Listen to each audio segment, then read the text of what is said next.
Berikut ini analisis dimensional ya,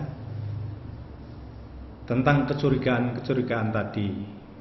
Jadi kalau muatan bergerak dengan kecepatan V, bukankah muatan yang bergerak itu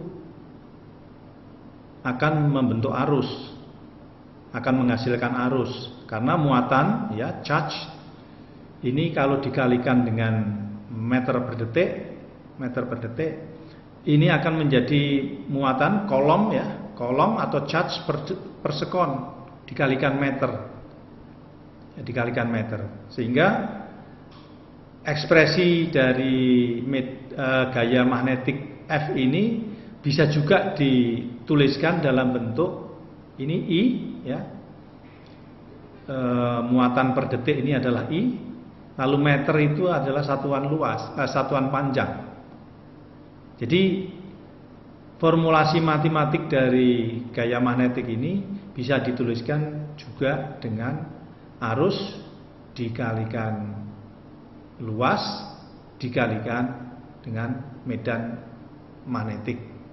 Nah, kalau sudah arus berarti agak gampang, kita berarti bisa membuat medan magnetik ya.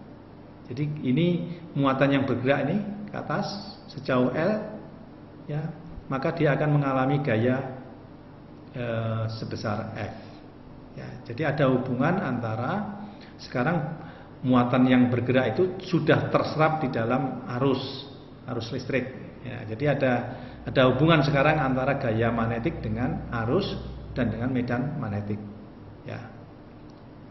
Baik.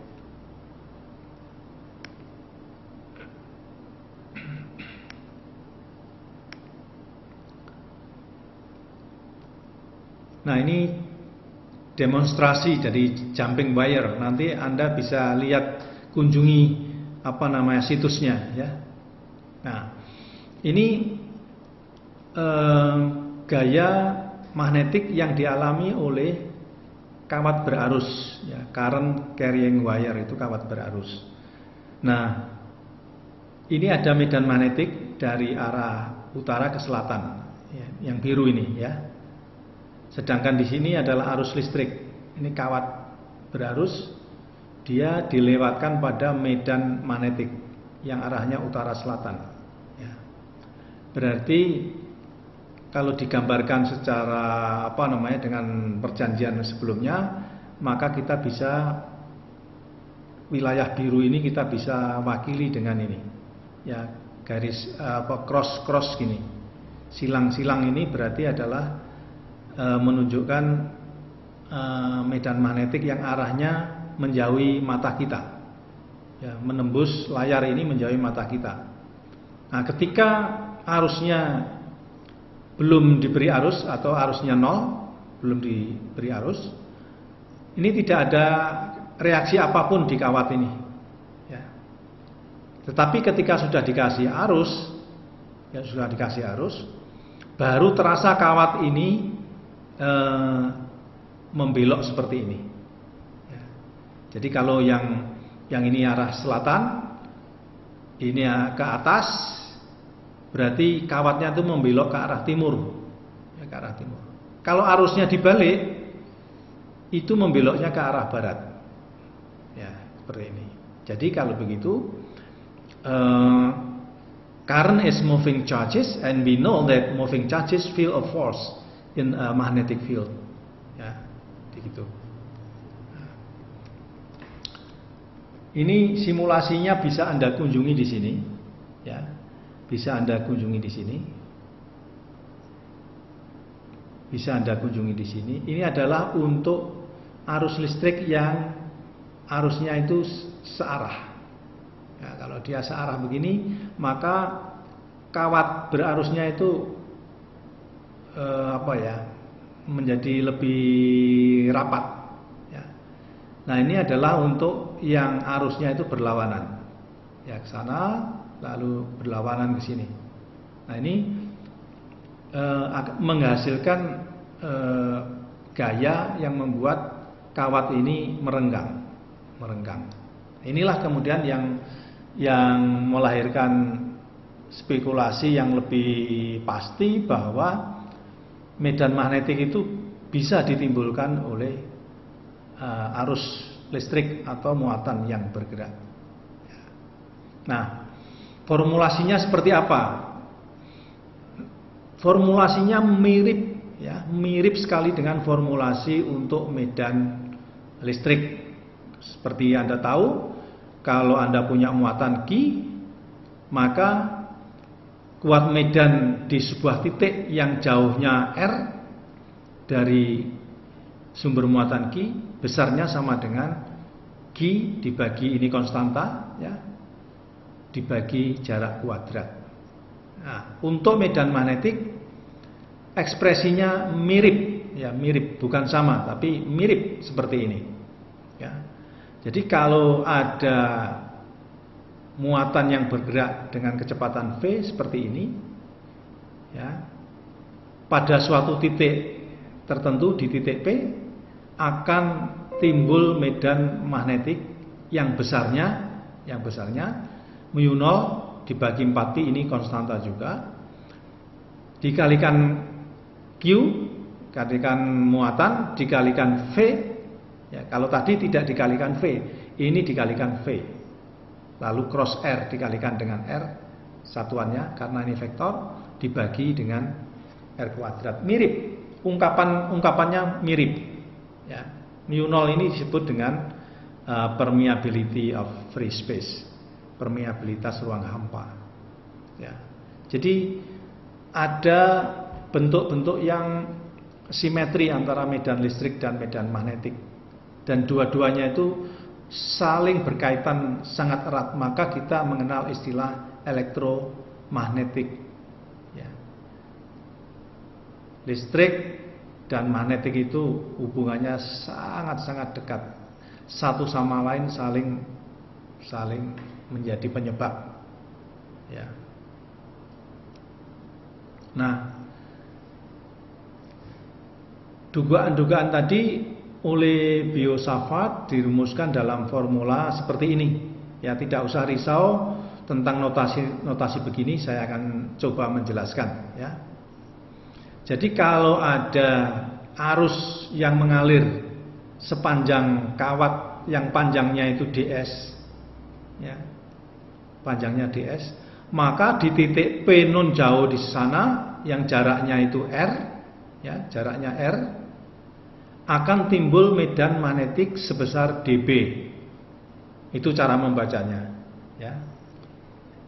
Cara membacanya begitu. Jadi dB ini adalah medan magnetik yang ditimbulkan oleh elemen kawat berarus ds. Arusnya adalah I. Besarnya dB medan magnetik adalah mu0 per 4pi, ini konstanta, dikalikan I arus. Nah, ekspresinya sudah ke arus sekarang, dikalikan elemen panjang kawat, ds ini elemen panjang kawat, dibagi dengan jarak kuadrat, ya. Ini adalah ungkapan dari hukum Biot-Savart, ya. Ini yang kemudian menjelaskan asal-usul dari medan magnetik. Ternyata itu berasal dari arus, ya. Ini. Nah, ini adalah aturan tangan kanan, right hand rule, ya, right hand rule. Ya, ini kalau ini dipetakan menjadi bidang datar seperti ini.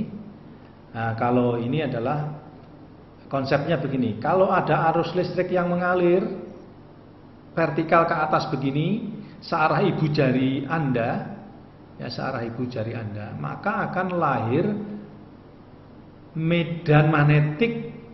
Ini tentu saja ini ibu jari tangan kanan, ya, bukan tangan kiri. Ini ibu jari tangan kanan, arusnya itu mengarah ke sana.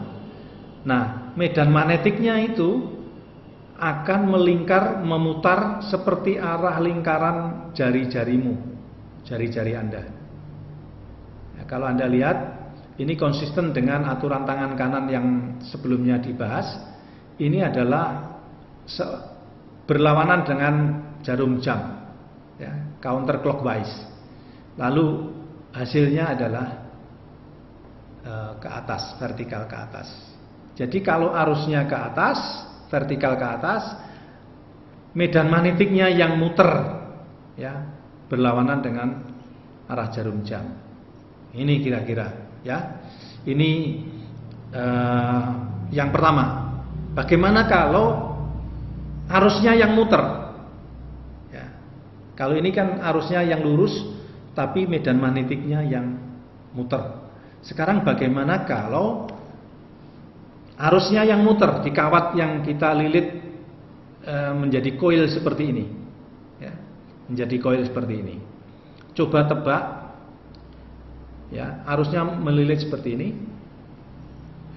mengalir begini, muter begini. Nah, maka di titik tengah koil ini akan timbul medan magnetik.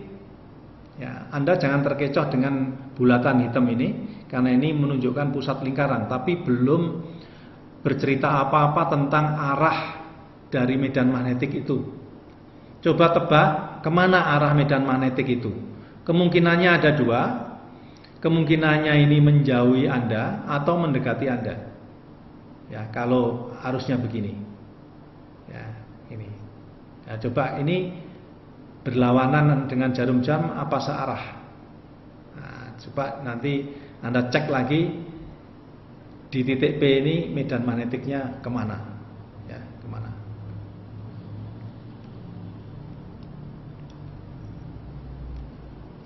Nah, berapakah besarnya medan magnetik di titik P itu, ya, di titik P ini? Setelah dihitung dengan kalkulus, ya, dengan kalkulus, diterjemahkan dengan sudut-sudut segala macam, maka ditemukan besarnya B itu μ0 dikalikan I dibagi jarak, ya, 2 dikalikan R. R ini radius, ya, radius dari koil. Nah, ini ungkapan-ungkapan yang sangat sederhana. Jadi kalau Anda mau bikin medan magnetik vertikal, gampang. Letakkanlah koil di bidang datar, Anda aliri listrik, arus listrik, maka Anda akan mendapatkan transmitter medan magnetik yang vertikal. Nah, tinggal ke bawah atau ke atas, Anda tinggal ngubah-ngubah arusmu ini. Arus ini Anda putar begini atau sebaliknya, ya. Nah, coba Anda eksperimen di rumah, ya, menggambar, mensketsa begitu. Kalau searah jarum jam bagaimana, kalau berlawanan jarum jam bagaimana. Tapi yang jelas ini adalah cara membangkitkan medan magnetik, yaitu dengan cara mengaliri arus listrik pada suatu kawat. Maka di sekitarnya itu akan muncul medan, akan timbul medan magnetik.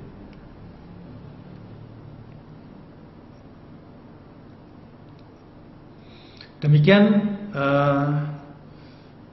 perkuliahan kali ini, dan nanti di platform Kulino, platform PJJ-nya Udinus, kita akan berinteraksi dan latihan-latihan soal seputar ini, seputar kuat medan magnetik di tengah-tengah koil, atau medan magnetik di sekitar kawat berarus yang lurus begini.